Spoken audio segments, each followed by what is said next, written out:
Thank you. Morning, everyone. I appreciate you talking about microaggressions on a Monday morning. Super fun. We love that. My name is Alex, as I was mentioned. I'm just going to dive in because I have a lot I want to cover. So we're demystifying microaggressions, right? We're at this inclusion conference. We're talking about including people. A lot of people focus on diversity, right? Getting different perspective, different bodies in a space. But microaggressions are one of the ways that can keep people feeling excluded or not included in a conversation. So what I'm going to try to do today is introduce them, right? Talk about what microaggressions are, give you some definitions, break down some myths, get us all on the same page. I'm going to give really quick examples of microaggressions towards specific marginalized communities, just to give a snapshot of how they might come about. And then we'll talk about intersectionality, because that's imperative, right? And then hopefully talk about coping, some strategies, right? I don't want to just like tell you that microaggressions happen and then leave.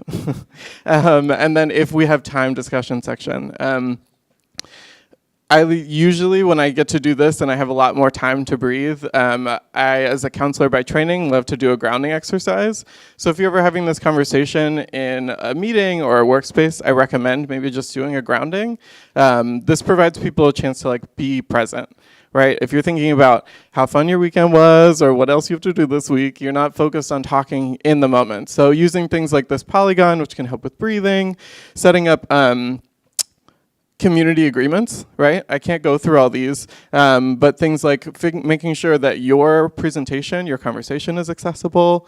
You want to make sure that people are participating and not over-participating. Finding comfort in discomfort, making sure confidentiality is really highlighted and honored. And then also kind of trying to make sure that people are talking, right? I'm not an expert. I'm self-taught. I went to a graduate program, but I'm still making mistakes. I'm still learning. So this can't be like a ivory tower down conversation, right? It has to be egalitarian. And most importantly, that this is just an introduction. I have 50 minutes to try to break down a lot of really nuanced concepts. Usually I have an hour and a half at best. So if it seems like I'm going fast or I skip something, it's because I am and I did.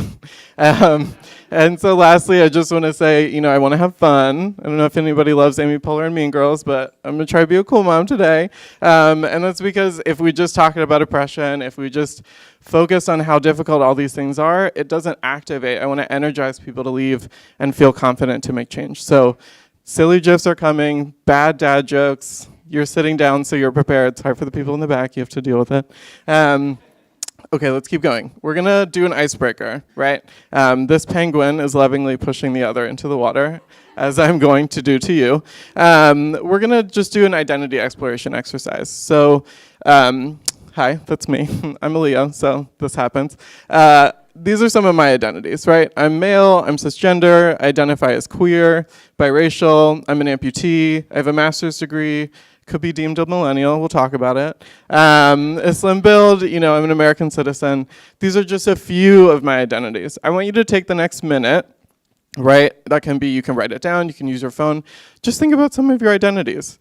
And these could be, you could use my template, you could literally do exactly what I said, you could do more, you could do less, but just the next minute, write down whatever identities come to you, whether they mean something to you, people impose them on you, it's something that you think about, and I'll check back in a minute.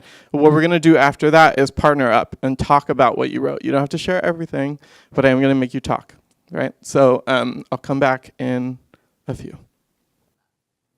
Yeah, thank you. So I didn't plant any of these people, but I do this for several reasons. When we talk about microaggressions, it's so anchored in our identities, both personally, who you are, and the people that we're engaging with. So if you can't, I do this exercise, sometimes people don't even know how to answer the question, how do you identify? So you have to do the self-work of who are you? What multiple identities do you have? How do you possess that? How do you embody that?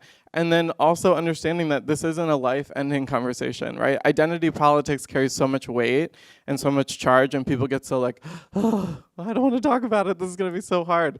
This is beautiful energy, right? Lots of conversation. I get to say everybody talked, right? It was great. And it can be really empowering, right? We all have a say in what we share or how we disclose. So finding a moment to do that intentionally, right? And making this a part of the way that we exist as coworkers, as communities, as peers, right? The more that you just get in the habit of doing this, I think the easier it's gonna be, because microaggressions can come from that moment of like, I don't know how to handle this because I haven't done the self-work, or you don't know what I'm talking about when I'm coming from this place. So that's why I just wanna get that going. And the multiplicity of everyone, right? We contain multitudes, is gonna come out later in this presentation. So let's talk about what are microaggressions. It's, I've said it enough times, let's define it. So I'm citing Sue and Sue. This is a book, I'll give you my website later. I'm trying to put out a resource guide. So if I cover things here, you can email me. I can send you the resource guide. So don't worry about if you miss a citation or quote an article, right? So I'll read this to you. This is, microaggressions are brief, commonplace, verbal, behavioral, or environmental indignities, whether intentional or unintentional, that communicate hostile, derogatory, or negative slights and insults towards particular social groups.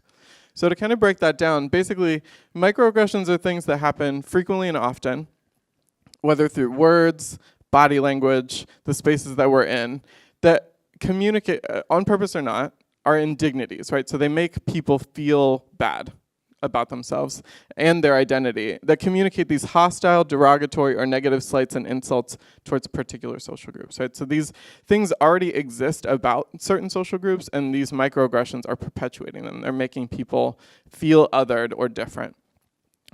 So this is a lot of academic language. I'll kind of debunk some myths around microaggressions, and then we'll get into some examples. So let's go with an example. Before that, just some other research around that. Microaggressions are shown to be daily stressors and triggers, right? They're cumulative, they build up. The queer literature refers to them as death by 1,000 cuts, right? It's not one fell swoop, it's just nicks over time that builds up.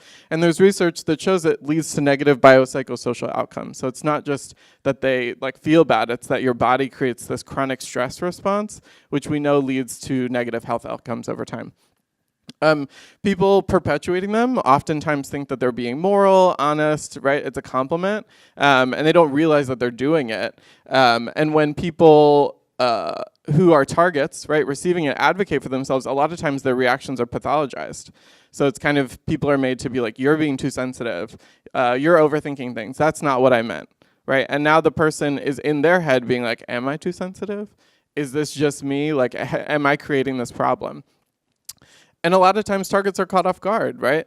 If I cannot tell you a time in my life that anybody's been like, I'm about to microaggress you, right? There's no warning, it just happens. So it's hard when it comes from a stranger because I have no relationship with this person. It's hard when it comes from a loved one or a coworker because I'm like, I thought we were good, right? So these can all come from different ways, and it's very hard to process in the moment how to respond if you can even identify that it's happening. First thing I want to break down is this idea of that's not what I meant, right? Here's an example from Joe Biden before he worked with Barack Obama. Joe Biden said, I mean, you got the first mainstream African American who's articulate and bright and clean and a nice looking guy. I mean, that's a storybook, man. I see some cringing. I hear it, I feel it. What indignity is being communicated about Obama in this statement? Or what negative slights are being perpetuated about a certain particular social group?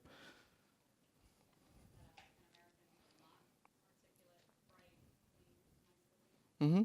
So Joe Biden, in an attempt to compliment Obama, has effectively kind of othered him or made him to be the exception, right? This can kind of be read as other African American men are inarticulate, dense, dirty, and ugly.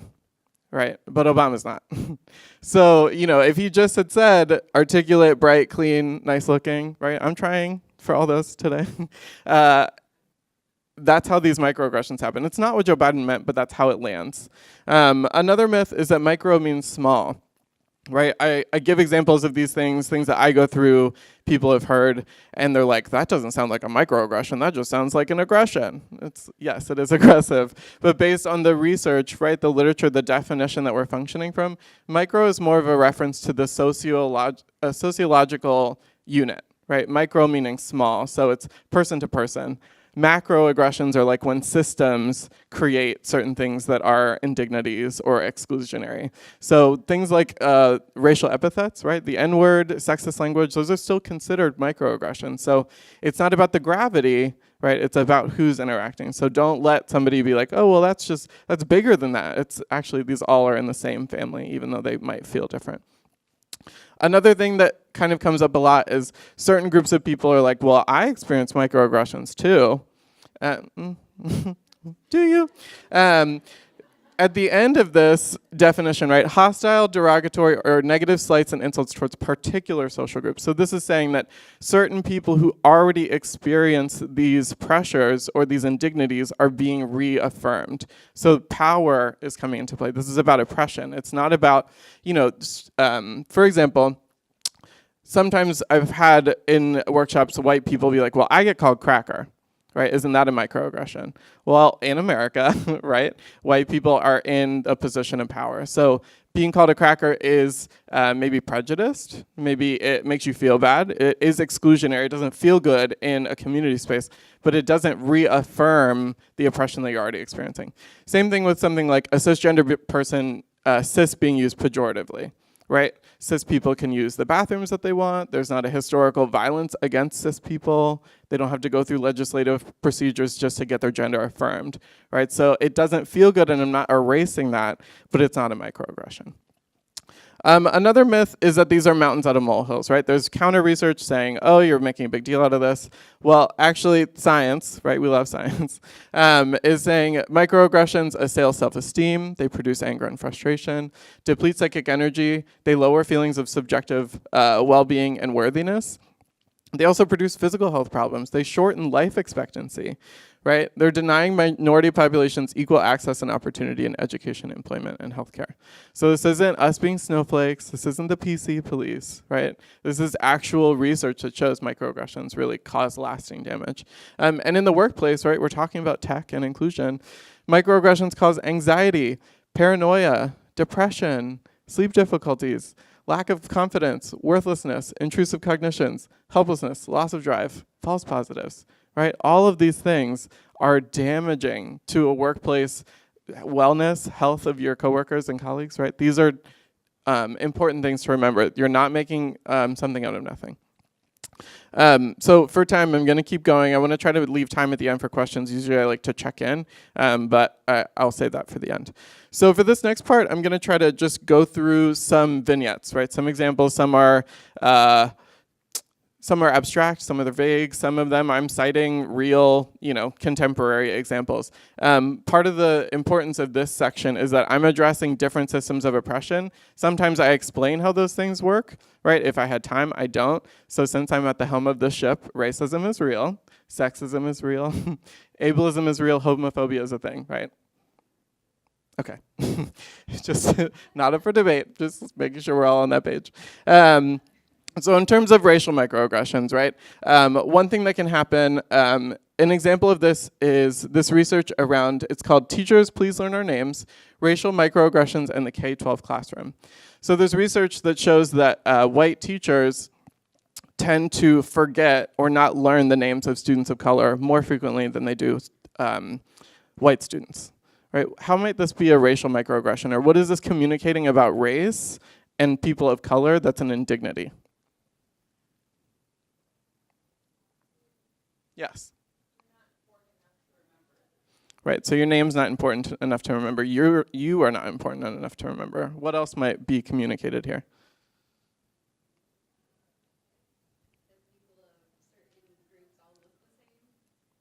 Yeah, so it's kind of blending a lot of very diverse experiences under this umbrella of like ethnic, right? Exotic.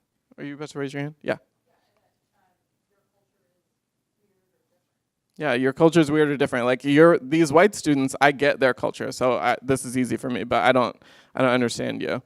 And when you think about it, right, deep down on a deep level, like our names are our identity. It's who we are. So it's not just that this is a one-time thing where a teacher couldn't remember your name and they had a hard day and it's challenging. It's that K through 12, Some of these students never have anybody take the time to learn their name.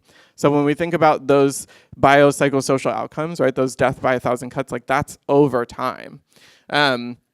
Another example of racial microaggressions are color blindness, right? We've heard this before, maybe.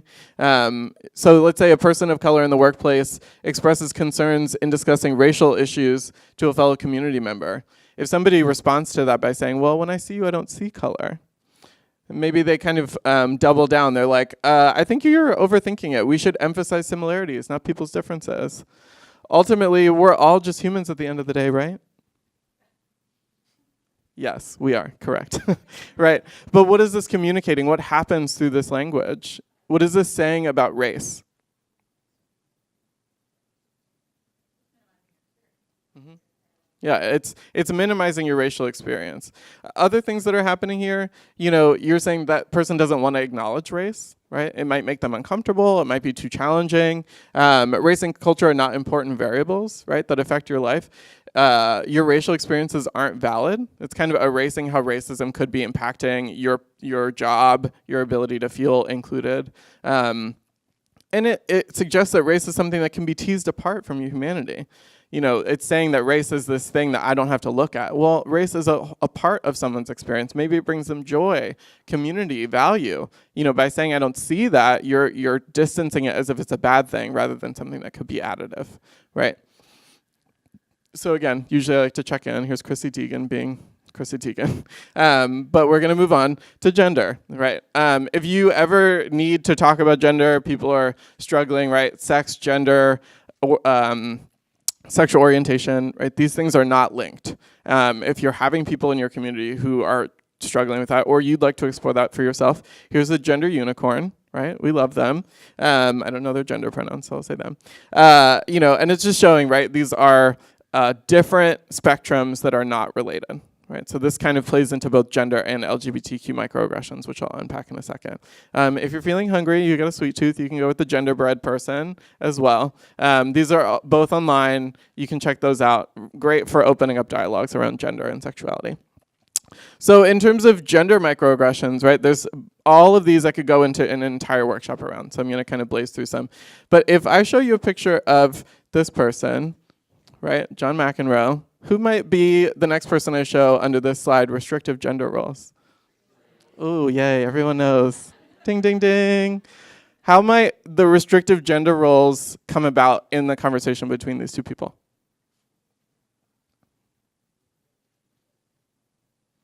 Again, we're thinking about microaggressions communicating indignities about certain marginalized groups. Yes?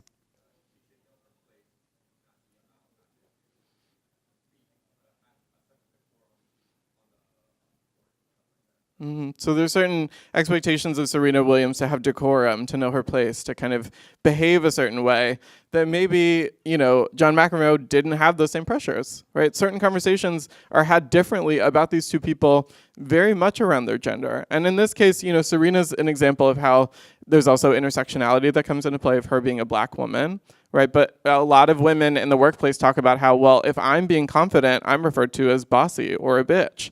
Or if I'm being assertive, people don't want to be around me. But men who act the same way are revered, right? They're valued. Those are the people that people pursue. So just remembering that conversations can be had where, you know, maybe I don't know sports. Let's just get that out there, right? I don't know what Serena did or did not do, right? You're getting into the weeds there. It's more about the fact that they both have demonstrated aggressive, you know, very vocal, passionate responses to frustrating situations. And he was deemed entertaining and she was, right, chastised.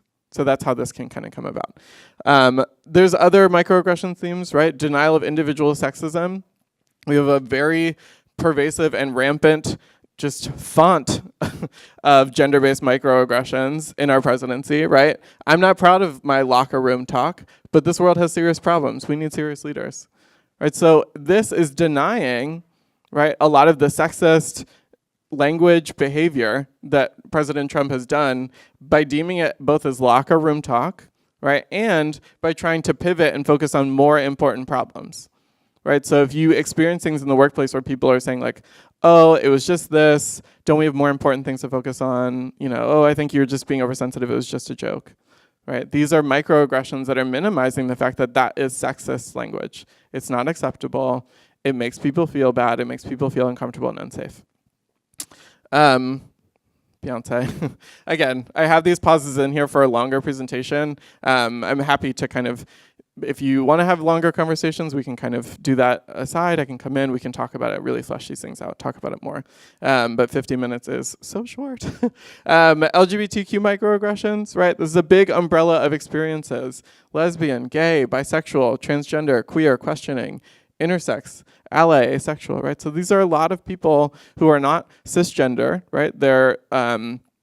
Or they may not be cisgender or may not be heteronormative, and because of those experiences, people treat them as othered, right? So some examples of this are over-sexualization. A lot of queer people feel like their identities get subsumed only into their queerness. Like we just hone in on that as that's all I want to talk about. So some quotes from the research, why am I defined only by my sexual orientation? I feel that some people seem to define me solely by my sexual orientation and not by my professional capabilities. I don't mind if someone expresses a genuine interest in my life, but what I strongly object to are questions about my sexual practices or questions that try to educate me out of my lifestyle. So again, these are people saying like, yes, my queerness is a part of me. I don't want you to erase it, but if all you do is ask me about like who's the top or bottom in my relationship or who wears the pants, right? Have you had the surgery? What parts do you have? You know, do you participate in drag culture, right? All of these things kind of just really focus in as if that's all that person has to offer, and that can be really draining, right? Because we don't ask heterosexual cisgender people like, what's in your pants? Right? Have you had surgery yet? You know, who are you having sex with, right? If there's a double standard here again, if it was something that was normalized, it might be different, but it feels particular to the social group. Another example of a or an LGBTQ-based microaggression is this theme of second-class citizen, right? It's as though your needs and accommodations aren't as important. So this is a headline, I think from last week or a week or so ago. Virginia school allegedly barred trans student from active shooter drill. So it was a school in Virginia where they were having an active shooter drill. There was a young trans woman in school who was not allowed into either gendered locker room. Right, the teachers wouldn't let them in. Teachers knew that this was a drill. Right, what is this communicating about the student's status as a trans person? What indignity is being? What's that message there? That you don't belong. That you're not a person at all, right? There's some other, what do other people say? Right, your life isn't important, it's not valid, it's not worthwhile. Right, again, beside all of the issues that people have around identifying, you know, accommodations and inclusion of trans students, right? This is a drill around an active shooter. So you're saying that this student's trans identity is so confusing and troubling that you're not willing to let them just for this one time come in, right? You're making them feel as though they're so othered that this is not important, right? Again, check-in slide. We're gonna keep moving. Sorry. Disability microaggressions, that's my wheelhouse, right? I was born with a disability, so I've had plenty of experience dealing with, coping with, addressing disability-related microaggressions. A huge part of where this comes from is that people hone in on what the World Health Organization defines as an impairment, right? This is just a problem in body function or structure. So people are just see that I'm missing a leg and immediately assume I have a disability. And it's not a social model, it's not a social perspective. Acknowledging what they're saying, disability is a complex phenomenon that reflects the interaction between features of a person's body and features of the society in which they live in. So I feel disabled because of the microaggressions that I go through because of my leg. Right? My leg does not make me disabled. The environment that is not inclusive of my leg is what's disabling. So here's an example of a disability-related microaggression. See the person, not the disability. Right? This is a picture of a wheelchair rider without a face. Right? We're seeing the person, allegedly. So what's being communicated here? Right? It's similar to colorblindness, right? What's this saying about disability?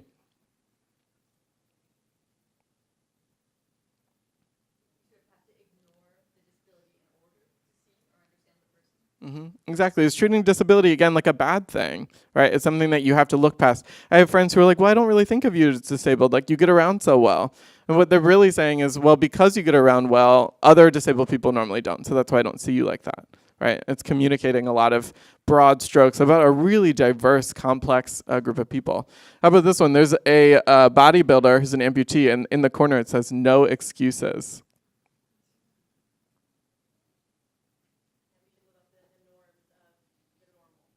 Right? Like, there's a normal ability that we should all aspire to.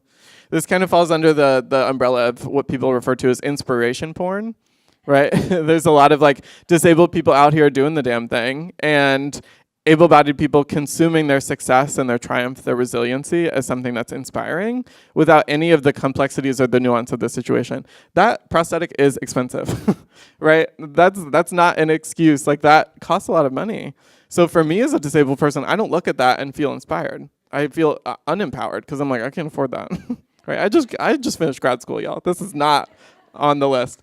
So just thinking about how those things make people feel, right? I think of an able-bodied person just kind of lounging around being like, well, I have 4 limbs. What am I doing? You need to get out there, right? I also hear things, for me, I hear this all the time. What happened to your leg? What happened to you?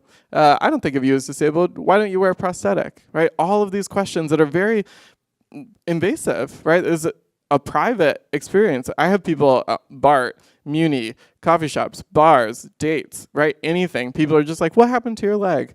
I can think of cancer, diabetes. I could be a veteran. It could have been a traumatic injury, right? All of those things are very traumatic and violent. And you were just asking me on a Tuesday about this very violent thing. People don't say hi. People don't ask what my name is, right? So it's communicating that my body is so othered that my experience is yours to consume, right? It's not up to me to say, that's private. Hello, how are you, right? And so this gets really draining because this is a daily experience for me. Again, no check-in, sorry. Intersectionality, right? We have 20 minutes left, so I'm breezing through so we can talk about some coping things. Intersectionality is something that we cannot not ignore, right? This is from Black feminism. It's really important. It's just acknowledging that systems of oppression intersect. So it's not just that I'm disabled. It's that I'm disabled, I'm queer, I'm a man, I'm biracial, right? I have power in some identities. I have margins in others. So all of those identities that you wrote down and shared at the beginning intersect and create these different experiences with everyone that you interact with. So here's an example of someone who does not understand intersectionality, right? Bette Midler just recently tweeted, "Women are the N-word of the world. Raped, beaten, enslaved, married off, work like dumb animals, denied education and inheritance, enduring the pain and danger of childbirth and life in silence for thousands of years. They are the most disrespected creatures on earth." How is this a basic misunderstanding of intersectionality?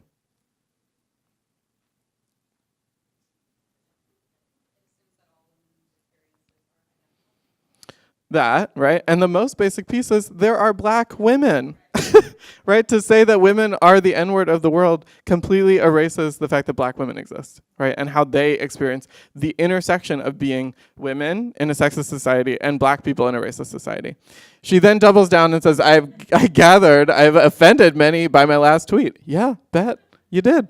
"Women are the etc." is a quote from Yoko Ono from 1972, which I never forgot. It rang true then, and it rings true today, whether you like it or not. This is not about race. This is about the status of women, their history. Bet. Women are the N-word of the world. That's about race, right? We have to think about what we're communicating, how we erase people's identities by focusing on one thing and not addressing the fact that things intersect. Just some examples of ways you can think about intersectionality, right? How different systems of oppression can intersect, right? This event is doing great about accessible all gender bathrooms, right? If you are a trans or gender nonconforming person who uses a wheelchair or needs bathroom accommodations, if the bathrooms are accessible but they're gendered, right? They're binaried, you might face violence in the bathroom due to your gender, right? It doesn't matter that you can pee there. It's that you're afraid that people will make comments or assault you. Maybe you have an undocumented parent who's HIV positive, right? Both of these things are non-apparent, but they're tied to a lot of morality in America, a lot of violence, right? A lot of dangerous legislation. There's a hashtag after the Kavanaugh confirmations of hashtag why I didn't report.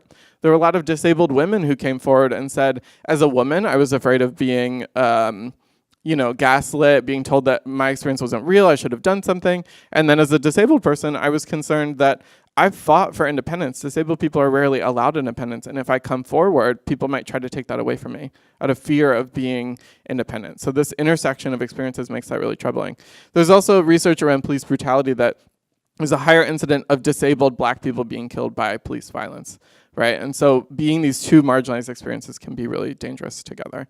And it's not to say that intersectionality is all about oppression and sadness. It's that several marginalized identities or several intersections can bring you lots of joy and light and magic. But you do have to remember how these things can come together, especially when we talk about responding or experiencing microaggressions. Okay, so let's talk about coping, because I want to make sure that I leave you with some action steps, some things to think about. So sometimes people are like, well, I don't know, I'm not oppressed in this experience. I don't know how to, what that feels like. I just say, just zoom out, right? Microaggressions are defined as indignities, slights, negative insults. Can somebody just quickly tell me, when you experience a negative insult, a slight, indignity, how do you feel? Bad, right? Not good. Drained. Yeah, so it creates this anger, this frustration, this need to externalize. How do you respond? Do you respond in the moment? Do you need time to process? Right, raise your hand if you respond to these things in the moment. Just a few people. How about need time to process? Right, okay, so, and do you engage, disengage? I want to really try to drive home, there's this energy behind responding where people are like, well, this is the right way to respond, or this is what you should have said. That's very unhealthy and unproductive. Everybody needs to respond differently, right? So we need to create workplace solutions for many different opportunities to respond, as opposed to this is the one way. Is everybody responds differently? Yes.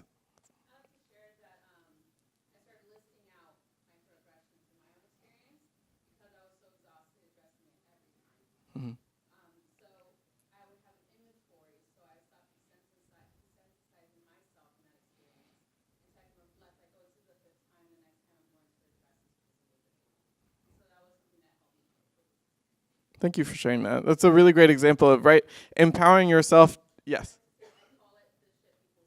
Yes, thank you. Yeah, get on that unregistered trademark. Make sure you take that. We all saw it, right? I got you. So I want to touch on other coping strategies, but again, the empathy piece, right? Having you understand how this happens. This person, Nicole Chung, in an article said, when I think about the relative size and scope of microaggressions, I can't help but feel ashamed of my inadequate responses. If these are just small offenses not meant to wound, why can't I ever manage to shut them down effectively, ensure they aren't wielded again and again against others? This is what I refer to as mental gymnastics, right? This, Nicole is trying to get a gold here, right? And it's exhausting.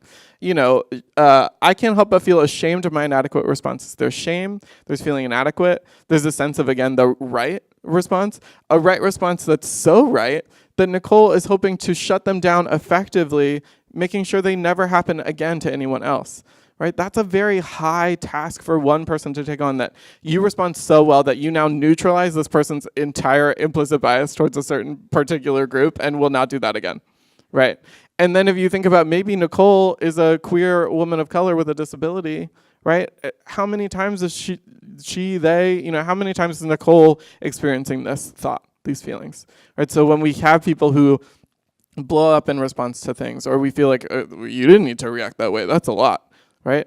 Maybe this is what they're going through. So we have to have that empathy, that patience. Some things that I recommend for targets, right? People who experience microaggressions, escaping safely, right? That's physically and emotionally. So I say physically because I've been in situations where people physically responded to me standing up for myself, right? And also emotionally, I have friends all the time. They know I'm quick-witted. They know I've got a silver tongue. They're like, why'd you take that? Shut that down. I've had times where I've blown up at people and it doesn't feel good. right? I've expressed myself in the moment. There was that immediate catharsis, but then I leave and I'm like, that person probably went home and was like, I met this rude ass amputee today, right? I don't want to be that person. That person already has negative thoughts about amputees. It's not my job to cater to that, but I don't personally want to add to that. Practicing a script, right? You can write down things we're talking about. Inventory, right? Think about what works for you. If you say this, I usually, when people say what happened to you, I was just like, I was born this way. Right? It's not satisfying to me, but it's short, succinct, it's sweet. Just move on, right? Reaching out to your support system. I think a lot of people in these experiences internalize and don't share, don't express that this is real. So when you reach out and you let people know that this is happening, people know to help you, to be there. Or just to kind of name it. You can challenge things. You can broach it directly if you feel like comfortable doing that, right? We're thinking about safely responding. It's also, there's the added lens of if we're talking about in a workplace, right? There's the professionalism, quote unquote, that can be really challenging to navigate how to respond effectively. And if you're feeling spicy, right, you want to channel your inner Alex. You want to do playing ignorant, right? I call this a Socratic method. So sometimes people will be like, what happened to you? I'm like, what do you mean? What happened to your leg? Oh, which one? Right? It's like when somebody tells a bad joke, you're kind of challenging them to explain it, and it gets less funny over time. So you're making them do the work, right? You're not being mean. They asked you a question, you can ask them one back, right? And it's just kind of turning the table so it's not on you to do the work, and it's making them think about, oh, I should not ask that question. And lastly, in terms of coping, there's also education. Now, this I say with the most gigantic grain of salt, right? If you have the energy, if you feel like it, absolutely, go ahead and educate someone. But I do not want people to leave this room with the understanding or expectation that marginalized people are required to educate people in positions of power. I said that slowly because I want it to sink in. It's not up to marginalized people to educate people. Right? That's what people do all the time. There's this expectation. Well, I don't know your experience. How am I supposed to know? You want me to do better? I don't get it. Google it. Watch a movie. Do something. Do some self-work and educate yourself. If you are somebody who experiences these things often, find a video, find an article, find something that you can just send somebody so you don't have to do the work because luckily I'm in a position where now when I'm doing these workshops, I'm getting compensated, right? Or I'm being valued, but that education is largely not valued, and that can communicate again that your experience is just up for consumption and it's up for other people. It's not in a reciprocal exchange of a friendship or a relationship where it's like, I share my trauma and you share yours. It's fun, right? It's that I'm just giving, and then you're taking, right? And it's not taught or felt as though that was valued. Other things that you can do to cope, aftercare, I mentioned reaching out to supports. You can do mindfulness meditation if that's your jam, right? It's really great to help just let thoughts go, moving away from ruminating and stewing on things and more just kind of like, okay, that happened, I'm moving on, right? Not feeling guilty for being mad, right? That radical acceptance. You can explore your emotional experience, right? We were talking about journaling, going to support groups, therapy, right? I'm a counselor, keep me in business, right? It's good to talk about it, own it, make it real so that you don't feel like this is just you. And educating your support network proactively is something I always like to highlight.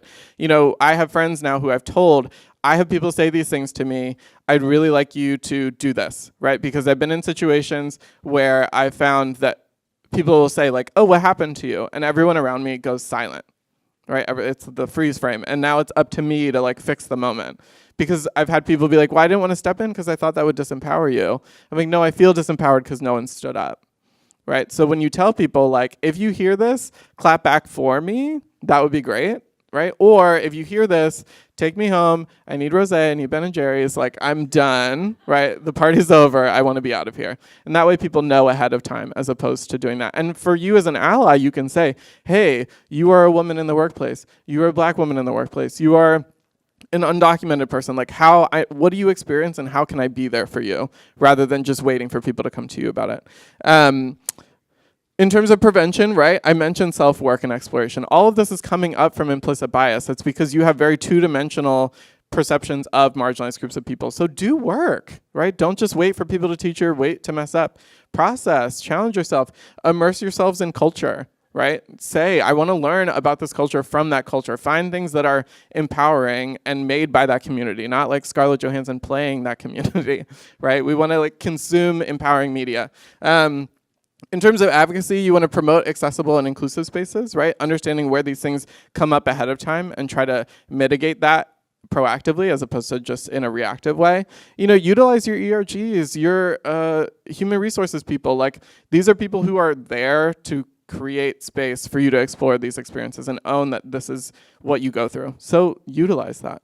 And then highlight and support existing active advocacy movements. I think a lot of times I'm guilty of this. You know, again, Leo, I like try to reinvent the wheel, right? I try to do everything myself. Somebody might already be doing that work. Reach out to them, highlight their work, you know, compensate them, let them be the experts, and you turn to them as opposed to you trying to start from the ground up, because that's really hard.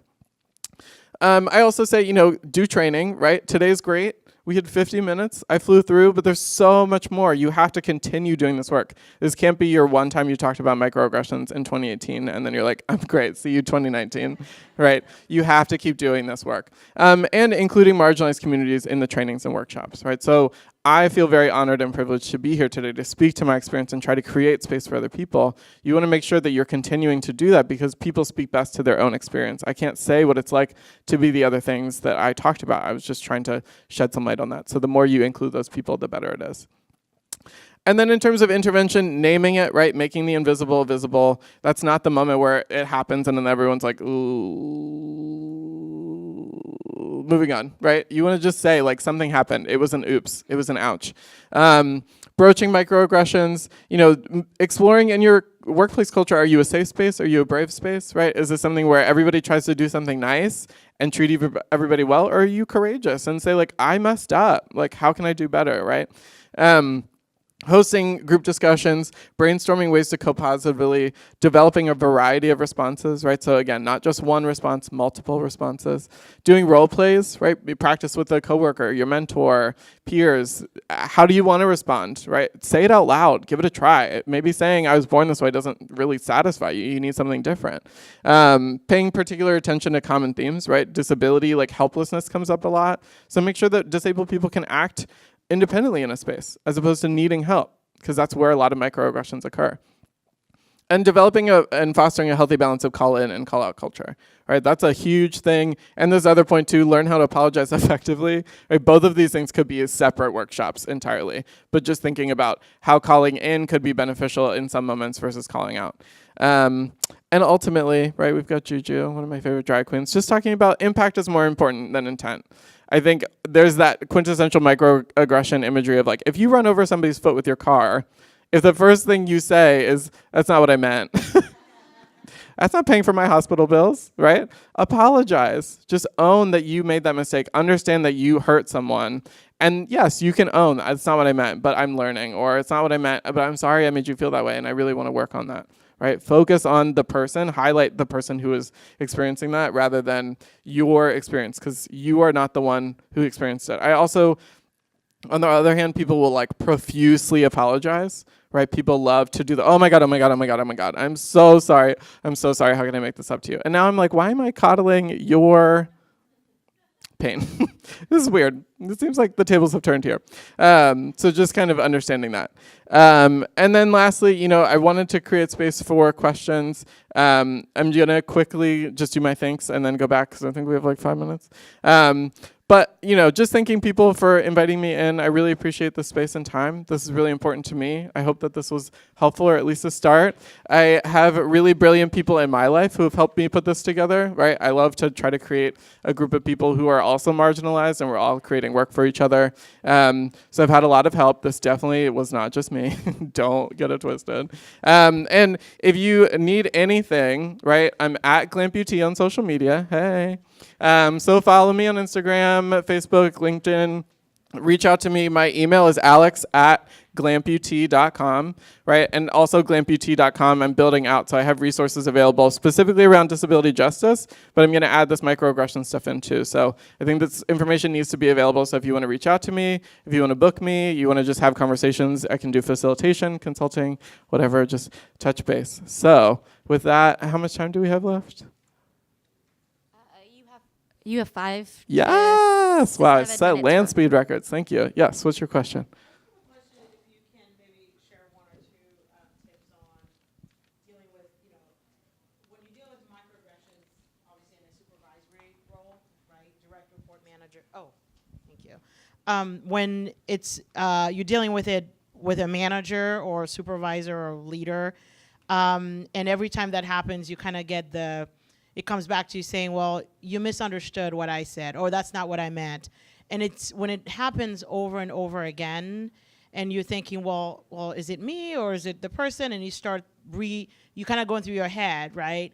Just wanted to understand, and then you just get sort of exhausted and addressing it, because every time it's kind of like, well, it's you. So can you speak to that a little bit, and if you have tips on how to handle that?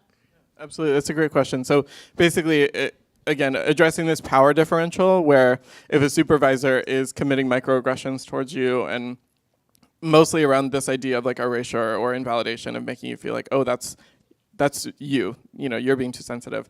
I can say to my experience, my supervisor is white. I'm biracial, right? I'm half black. I do a lot of work in my agency around trying to be inclusive of people of color. And it's been really challenging navigating being biracial and light-skinned in doing that. And we shared a conversation about like what I go through in my head around that. And he said something along the lines of like, I just want to invite you to think of maybe you're overcomplicating things, right? And I was like, got it. And so I think later I addressed it, right? I named like, you are white and I am not, right? And I think that creates this differential that I need you to understand that when you say things like that to me, it makes me feel things I already feel about myself that are not healthy or helpful.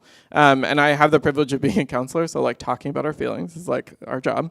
And I know that that's not necessarily how like tech or other industries work. So if broaching it originally, or it sounds like you've had this experience multiple times, that's reaching out to supports, right? Bounce things off of other people, be like, is this in my head? Right? Does this sound real? If people validate that, that could be talking to HR to get some tips, exploring that in a way where it feels like you're not trying to like drag somebody or be like, you're doing a bad job. It's more like, this is damaging our relationship because you're ignoring my reality and making me feel as though I can't come to you about these things repeatedly too, right? After I said something. Those are just some initial thoughts. Yeah. Question in the back?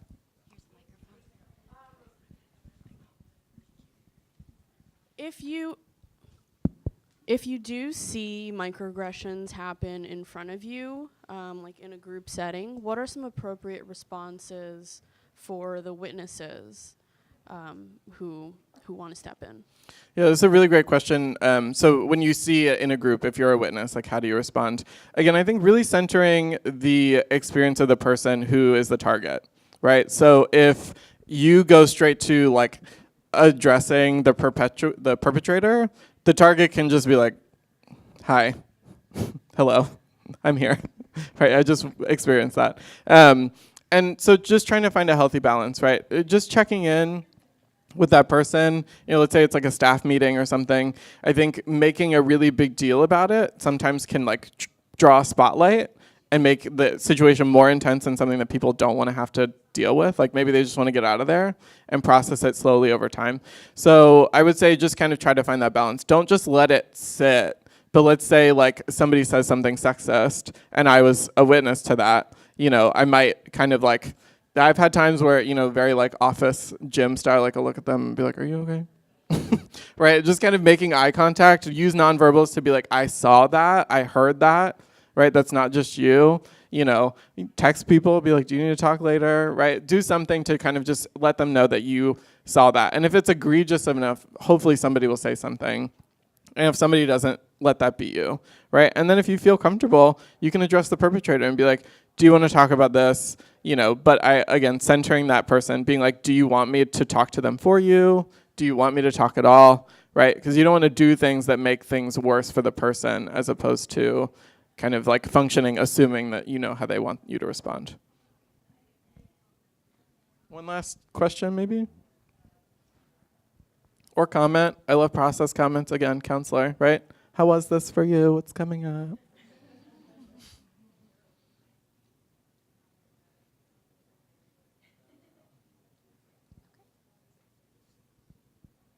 Come on, y'all, I rushed Okay. to make time for this. Okay. Thank you. I think they're bringing you the mic. So, hi, I'm Catherine Castro.